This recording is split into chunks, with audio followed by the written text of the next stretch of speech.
Bank account में 10,000 रुपए, zero client और जीरो रेवेन्यू। बिजनेस स्टार्ट करने के 7 महीने बाद की ये कहानी थी। बट फिर भी 9 to 5 में वापस नहीं गया। क्यों? क्योंकि मैंने अपनी जॉब छोड़ने से पहले 3 डिसीजंस लिए और एक डिसीजन नहीं लिया जो कि लेना चाहिए था, क्योंकि उसकी वजह से मेरा बिजनेस बंद होते होते बचा। 9 to 5 छोड़ना हर कोई चाहता है, बट सबके लिए छोड़ना आसान नहीं होता, क्योंकि खर्चों और फाइनेंशियल बर्डन का प्रेशर इतना ज्यादा होता है कि ये डिसीजन नहीं ले पाते। तो इस प्रोसेस में मेरे को एक शब्द सुनने को मिला जिसका नाम था इमरजेंसी फंड। अब जब मैंने इसके बारे में पढ़ा तो मेरे को पता चला कि भाई ये 6 महीने के जितने भी तुम्हारे खर्चे हैं, जैसे कि मेरे और मेरे वाइफ के केस में ये 67,000 निकल के आ रहा था।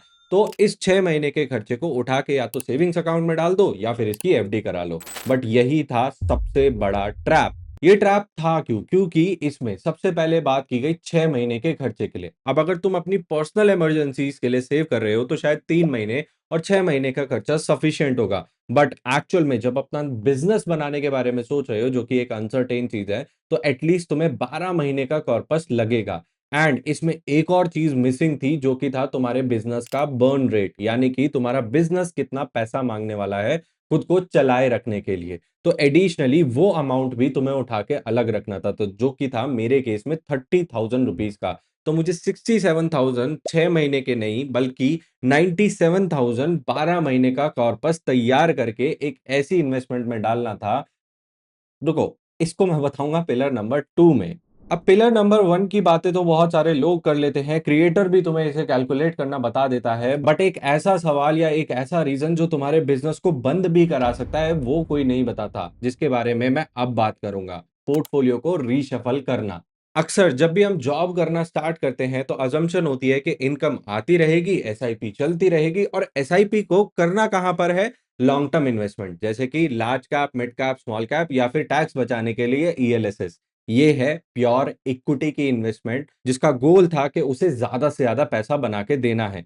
जिस दिन तुमने रेजिग्नेशन डालने का डिसाइड किया, ये सारी की सारी अजम्पशंस तुम्हारी डेड हो गई और पोर्टफोलियो को इनके मरने की खबर किसी ने सुनाई ही नहीं। तो तुम्हारा पोर्टफोलियो तुम्हारे रेजिग्नेशन के लिए तैयार है या नहीं, इसके लिए मैंने 3 स्टेप्स को इंश्योर किया जो मैंने अपने पोर्टफोलियो में करे। सबसे पहला, इमरजेंसी फंड और बर्न रेट का जो पैसा है वो एक ऐसी इन्वेस्टमेंट में जाना चाहिए जिसका शेयर बाजार से कुछ भी लेना देना नहीं है। अब मैं समझ सकता हूँ इमरजेंसी फंड, जब तुम बिजनेस स्टार्ट करने के बारे में सोच रहे हो तो वो अमाउंट कैलकुलेट करोगे जहां पर तुम पहुंचना चाहते हो, बट रियलिटी ये है कि तुम्हें अपने इमरजेंसी फंड के लिए मंथली एक्सपेंस एक्चुअल वाला कैलकुलेट करना पड़ेगा, ना कि वो एक्सपेंस जिस पे तुम पहुंचना चाहते हो। जब तुम एक्चुअल रियलिटी को एक्सेप्ट करोगे तभी तुम अपनी लाइफ कंफर्टेबली जी पाओगे। मेरे केस में ये 67,000 का निकल के आया, जिसमें हमने हमारी ट्रिप्स, हमारे मिसलेनियस खर्चे, या फिर कोई वन टाइम शॉर्ट टर्म खर्चे जिनका हमने मंथली एवरेज निकाला उसको भी इंक्लूड किया था। इसीलिए मैंने अपने पोर्टफोलियो में आर्बिट्राज, एफडी या फिर शॉर्ट टर्म डेट फंड्स को कंसिडर किया, जिससे मार्केट अगर 30% नीचे भी आ जाए तो मेरी ग्रोसरी बिल पे उसका कोई इंपैक्ट ना आए। नेक्स्ट स्टेप मैंने लिया, अपनी एसआईपीस को रेजिग्नेशन डालने से पहले रोकना है, क्योंकि अगर रेजिग्नेशन डालने के बाद रोका तो मेरे दिल को बहुत बड़ा धक्का लगेगा और मुझे लगेगा कि मैं हार गया। जबकि सच्चाई ये है कि इनकम जब वॉलेटाइल होती है तो ये एसआईपी कंटिन्यू नहीं कर पाते हैं।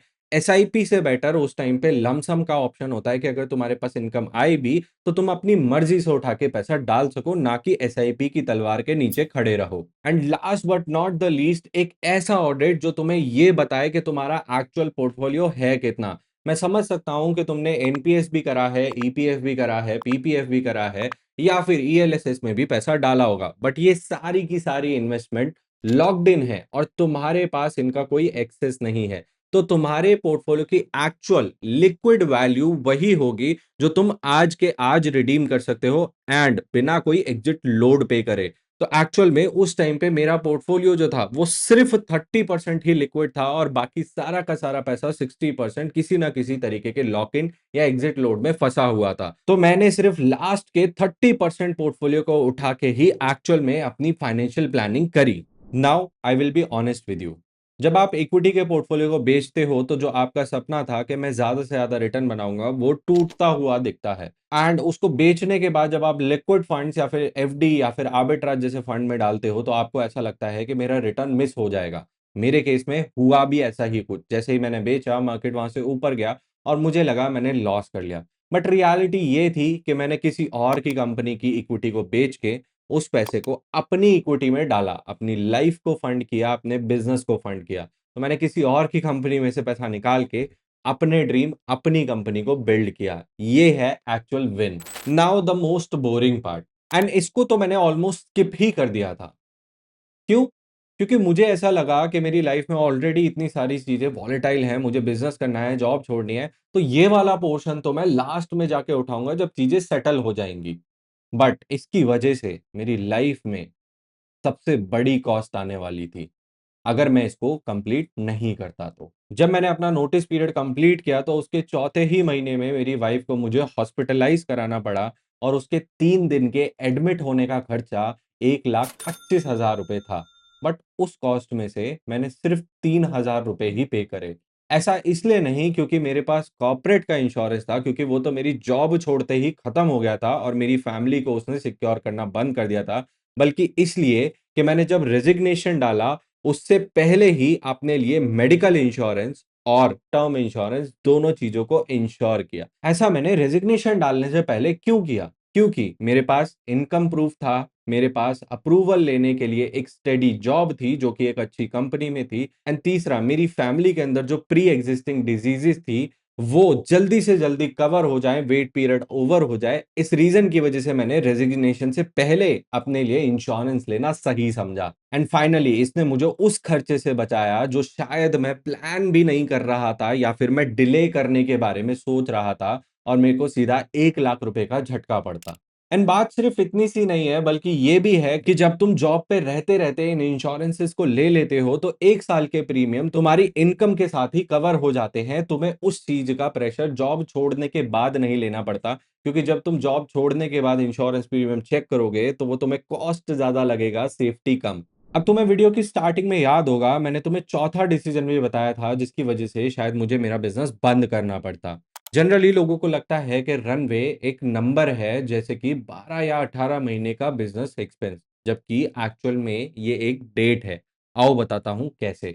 जब मैंने बिजनेस करना शुरू करा और मैंने 12 महीने बिजनेस कर भी लिया, फिर भी मेरी कंपनी में एक भी रुपया नहीं आया और मेरा इमरजेंसी फंड भी खत्म हो चुका था। इस टाइम तक मैं थक चुका था, मैं हार चुका था और मुझे ऐसा लग रहा था कि अब बिजनेस बंद करके जॉब पे वापस जाना पड़ेगा। क्यों? क्योंकि मेरे बिजनेस के भी खर्चे थे और मेरी पर्सनल लाइफ के एक्सपेंसेस अब इमरजेंसी फंड के पैसे से ऊपर जा चुके थे। इस टाइम पे मैंने वो चौथा डिसीजन लिया, यानी कि मेरा प्लान बी।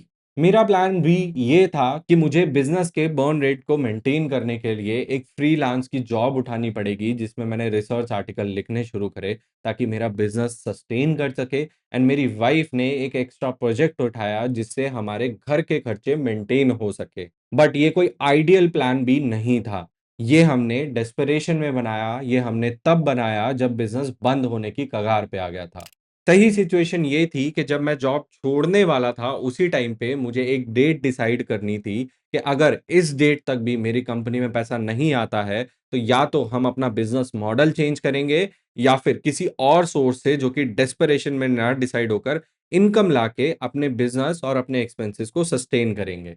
तो इस सेंटेंस को अभी अपने किसी पेपर पे लिखो, डेट डालो और साइन लिखो। If it is dash date and my monthly revenue is below dash, then I will take up another contract।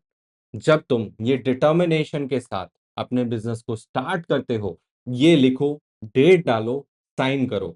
ये तब करना है जब तुम डरे हुए नहीं हो या फिर डेस्परेट नहीं हो, क्योंकि काम माइंड से जब ये डिसीजन लिया जाएगा तो तुम अपने बिजनेस पे अगले 12 महीने या 6 महीने या 9 मंथ, जितने भी टाइम का तुमने डेट डिसाइड किया है, उस टाइम पीरियड तक सिर्फ अपने बिजनेस पे फोकस करोगे और उसके बाद अपने लिए एग्जैक्टली कौन सा कॉन्ट्रैक्ट ढूंढना है या क्या फ्रीलांसिंग करनी है इसके बारे में भी सोच के रखोगे। क्योंकि अगर ये स्टेप नहीं लिया तो डेस्परेशन में तुम्हारे most of the time chances होंगे कि तुम अपना बिजनेस बंद करके जॉब पे वापस चले जाओगे। ये थे वो 4 स्टेप्स जो मैंने इंश्योर करे अपनी जॉब को सक्सेसफुली छोड़ के अपने बिजनेस को बिल्ड करने के लिए। अपना emergency fund personal plus business का बर्न रेट दोनों मिला के डिसाइड करो। अपने पोर्टफोलियो को मार्केट के मूड बदलने से पहले चेंज करो। एसआईपीज को इनकम बंद होने के बाद नहीं, बल्कि पहले ही स्टॉप करो। इंश्योरेंस तभी ले लो जब तुम्हारी सैलरी स्लिप्स ऑलरेडी कोई अप्रूव कर रहा है। एंड अपना प्लान भी आज ही लिख के रखो, ना कि डर के माहौल के अंदर, क्योंकि बाद में ये सारी चीजें डिसाइड नहीं कर पाओगे। अब 9 to 5 तुम्हें छोड़ना है या नहीं छोड़ना, ये मैं तुम्हें नहीं बताऊंगा। ये तुम्हारा माइंडसेट और ये तुम्हारी चॉइस होनी चाहिए, ना कि ये फाइनेंशियल चेकलिस्ट तुम्हारी मोटिवेशन होनी चाहिए। And let me be very honest, ना ही ये फाइनेंशियल चेकलिस्ट इसको सेफ बनाती है और ना ही इसे गारंटीड बनाती है कि तुम अपने 9 to 5 को सक्सेसफुली छोड़ पाओगे। बल्कि ये सिर्फ एक टूल है जिसकी मदद से अगर तुमने डिसीजन ले लिया है तो उसके बाद तुम्हारी लाइफ आसान हो, फाइनेंशियली सिक्योर हो और तुम्हारे ऊपर कोई अनड्यू प्रेशर ना आए जिसकी वजह से तुम्हारे डिसीजन को तुम्हें रिवर्स करना पड़े। अब ये वीडियो पसंद आई हो तो इसको लाइक करने से पहले अपने उस दोस्त के साथ जरूर शेयर करना जो कि हमेशा बिजनेस की बातें करता तो है, बट उसको जॉब छोड़ने से डर लगता है, अपने आप को फाइनेंशियल बर्डन में डालने से डर लगता है। एंड फाइनली वीडियो को लाइक भी कर लेना ताकि ये ज्यादा से ज्यादा लोगों तक पहुंच सके और हम उनकी लाइफ में एक इन्फॉर्म्ड डिसीजन लेने में उनकी हेल्प कर सके। Mutual fund investments are subject to market risks. Read all scheme related documents carefully.